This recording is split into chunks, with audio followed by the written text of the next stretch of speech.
بسم اللہ الرحمن الرحیم۔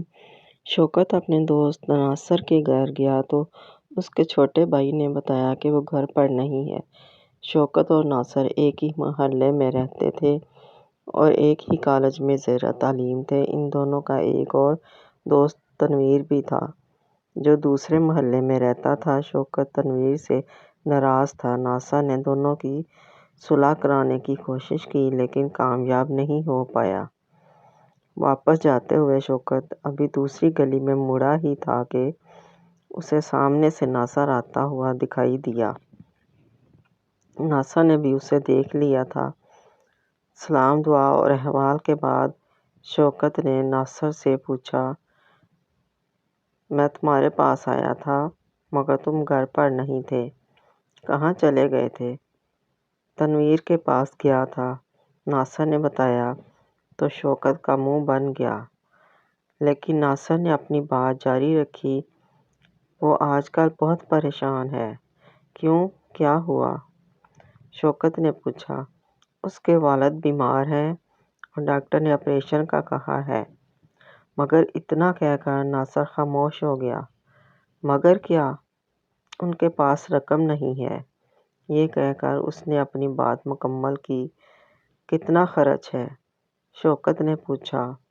ناصر نے اسے خرچ بتایا تو شوکت نے کہا، اوہ اچھا، اللہ بہتر کرے گا انشاءاللہ۔ تم دعا بھی کرنا کہ اللہ ان کے حالات بہتر کرے۔ ناصر نے کہا، اچھا میں چلتا ہوں۔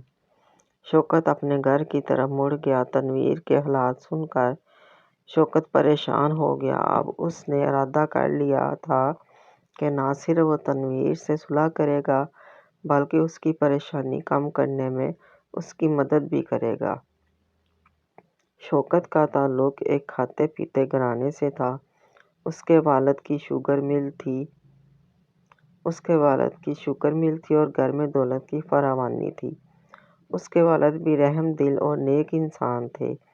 گھر پہنچتے ہی وہ سیدھا اپنے والد کے پاس پہنچ کر ان کے قریب جا کر بیٹھ گیا۔ کیا بات ہے بیٹا؟ پریشان نظر آ رہے ہو، خیریت تو ہے؟ شوکت نے ساری بات ان کو بتانے کے بعد اپنا مقصد بھی بیان کیا۔ یہ سب سن کر اس کے والد مطمئن نظر آنے لگے۔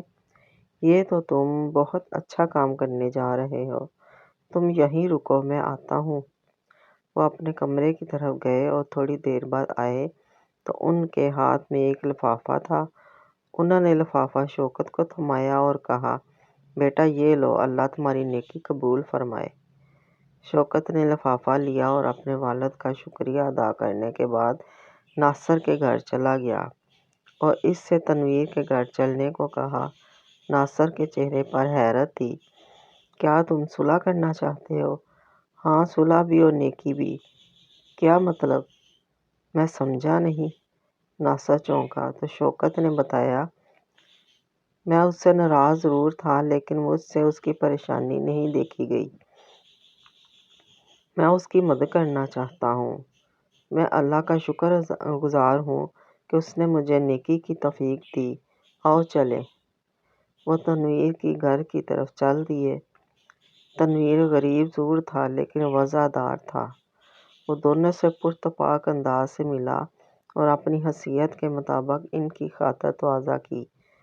شوکت نے محسوس کیا کہ تنویر کے چہرے پر پریشانی واضح تھی لیکن وہ اسے چھپا رہا تھا۔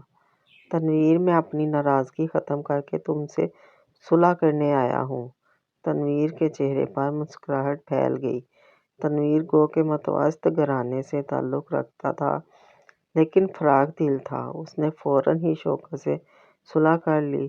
تھوڑی دیر بعد شوکت نے اپنی جیب سے لفافہ نکالا اور تنویر کی طرف بڑھا دیا۔ یہ کیا ہے؟ تنویر نے حیرت سے پوچھا۔ تمہارے ابو کے علاج کے لیے کچھ رقم ہے، شوکت نے بتایا۔ مگر یہ میں کیسے؟ وہ ہچکچایا، اس کی سمجھ میں کچھ نہیں آ رہا تھا۔ رکھ لو تنویر، ناصر نے کہا۔ اللہ نے شوکت کو نیکی کی توفیق دی ہے، تم بھی یہ قبول کر لو اور اس کی نیکی ضائع مت کرو۔